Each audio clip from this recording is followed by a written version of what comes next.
Bisenge bya kkooti. Navas Vera asoose kutubuulira ng'abaddugavu bafunye omukisa. Katonda n'abawa Yesu abafaanana mu langi nga mu kifo ky'okumwaniriza ate bakijjanye mu kijjanye. But this is a chance for the black people to welcome me or to kill me as they plan for me to kill. But God, black people, you have a chance because as they are calling you that you are monkey. So it is the first person has got a chance for God to produce you for your country.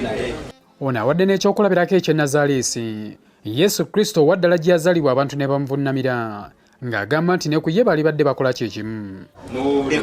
Mbalamusizaako nnyo oyo gwe mulabye ye Yesu w'eruweero final olunaku olw'ejjo yatwalibwa mu kkooti n'akkiriza emisango gye gyamuvunaaniddwa era n'agamba mbu ye Yesu atumiddwa.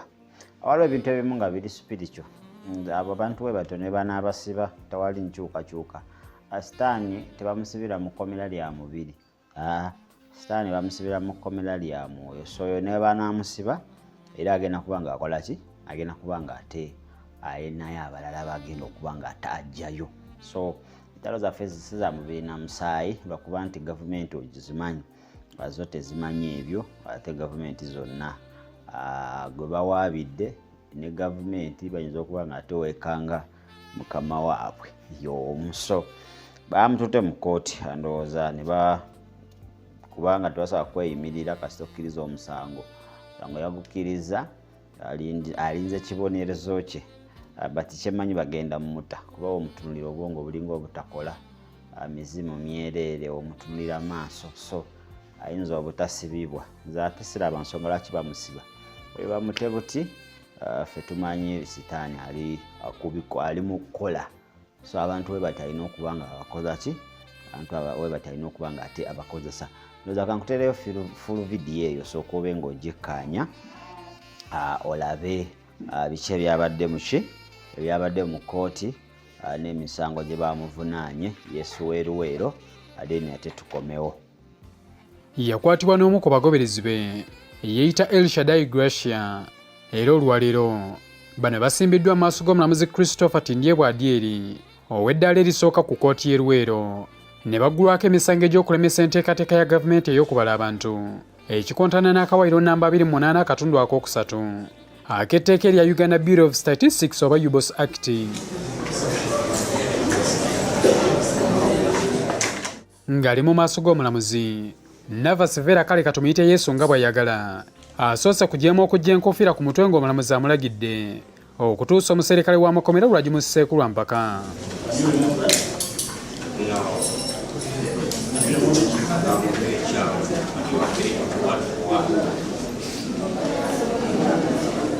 Ng'amaze okumusomera omusango Yesu w'eruweero agukkiriza n'ayongera okukinogaanya nga bw'atayinza kubalibwa kubanga si wansi eno. So, King, have you heard? Yes, I have a reason why. Is that true?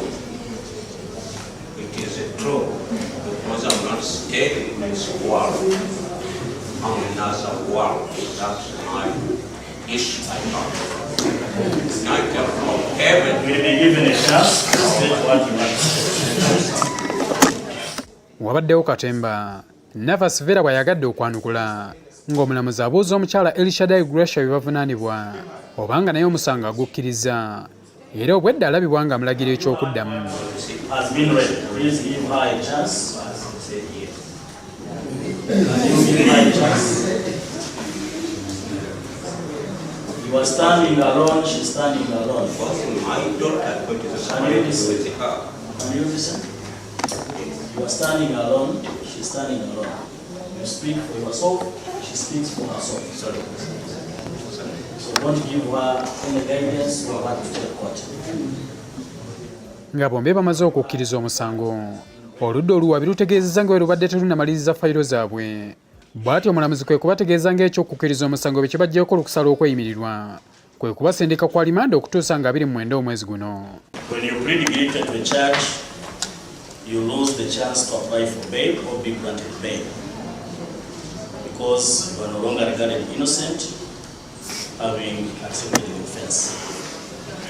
For that reason, you are hereby remanded till the 29th of May for brief facts. Nga tannayingira bisenge bya kkooti, Navas Vera asoose kutubuulira ng'abaddugavu bafunye omukisa Katonda n'abawa Yesu abafaanana mu langi nga mu kifo ky'okumwaniriza ate bakijjanye mu kijjanye.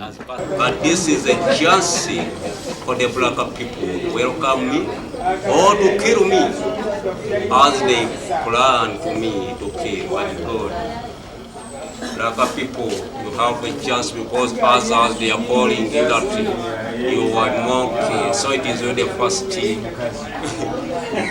person has got a chance for God to produce you for your country. Ono awadde n'ekyokulabirako eky'e Nazaaleesi, Yesu Kristo waddala gye yazaalibwa abantu ne bamuvunnamira ng'agamba nti ne ku ye baali badde bakola kye kimu. The country, another country they lower down. I wondered so much. Nazareth, that's why they wondered. Nazareth used to wear that in Nazareth. And they asked the Nazareth, see, there is something better can come from there. Ono si ye muntu asoose okweyita Yesu mu kitundu ky'Eruweero. Kinajjukirwa nti waliwo omwami omulala Solomon Ssemakula eyasooka okukwatibwa poliisi y'ekiwoko mu disitulikiti y'e Nakaseke mu mwaka gwa 2016 n'addamu okukwatibwa poliisi y'obulenzi mu disitulikiti y'Eruweero mu 2019 ng'alimbalimba abantu nti ye Yesu mwene. Kyokka ono kati mpaawo amanyimayitire ge. Herbert Kamoga, NTV Akawungezi. I don't know why I'm here. My name is Jesus Christ. Oli mulabi mulungi ndowooza omusajja omulabye Yesu Eruweero oyo. Ggwanga lyetaaga ssaala ate tebiri mu Uganda wokka. Manga malala mangi abantu bavuddeyo nga bagamba be ba Yesu ate nga balina abakazi, balina n'abaana.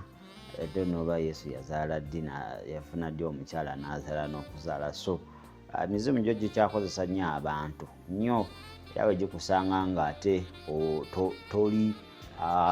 toyimiridde ku lwazi oba tolina kigambo kya Katonda waliikanga ng'ate naawe ogoberedde ekibiina ekyo kuba ssebo abadde n'abagoberezi abadde nabo. So kati be tulina bayinza okuba nga tebakola ng'oyo akola loko we. Kati tulina abakozi ba sitaani abali ku leve eya waggulu nga naawe basobola okukwata obujega oba tomanyi kigambo kya Katonda. So kigambo kya Katonda kyokka kye kiyinza okuba nga ate kikuwonya bannabi b'obulimba ate eri kintu kirala kyonna ekitegeera kuba obukodyo bakyusa buli ssaawa, amagezi mangi, basomye ate abantu bakyeyongera okubeera desperate. Manyi abantu gye bakoma okubeera desperate kitegeeza balina chances nnyingi nnyo okuba nga ate bavugibwa ki? Bavugibwa sitaani. So eyo update gye njagadde okuwa ku Yesu waawa Yesu Eruweero oyo bamututte mu kkooti y'ensi ate bagenda kuba nga bamusalira omusango. Omukazi gwe yabadde naye nno yabadde ayagala bivaamu yabadde ayagala kubyegaana naye maama omusajja yamulemeddeko n'amugamba nedda kkiriza nti nze ndi Yesu oba gwe oli Mariyamu Magdalena simanyi kubanga singa ye yabyegaanyi yalifunye okweyimirirwa n'avaayo naye Yesu ye yabadde amugamba yogera kino. So omukazi naye n'akomekereza ng'atwalibbwawa addiziddwayo mu kkomera okutuusa ennaku z'omwezi I think bagambya 29 Ogwokutaano bajja okuba nga te bakomezebwawo. Era nga we nagambye nti entalo si za mubiri na musaayi abantu bwe bato bajja kujja bangi ate omusango ki gwakoze okubanga ayaganya okubalibwa egyo mizimu gye gimulimu kuba omuntu ategeera tosobola kuba ng'ogaana okitegeera naye emizimu egijjudde mu bantu gye gimuleetera okubanga ye Yesu se bagambye mbu Uganda erabye kubanga yalisanyuse n'okusanyuka Yesu omuddugavu. Katonda abaleetedde Yesu omuddugavu bwera singa abadde Yerusaalemi abantu baali kubya enduulu nga basanyuka naye ate Uganda bamusibye busibi. Yesu Eruweero ate akinyumidde. Kale ndowooza Yesu Eruweero tugenda mukomyawo tugenda bwe tuva wano tugenda ku mukutu gwaffe tugenda kusunulira ensonga okuloota ng'oyambuka olusozi kitegeeza ki. ebyo tugenda okuba nga tutunuulira. So saba linki tugikuwe oba tugirina osobole okuba nga weegatta ku bamanyi kuloota ng'oyambuka olusozi, kuloota nga bizibu okwambuka olusozi, kuloota ng'okkirira,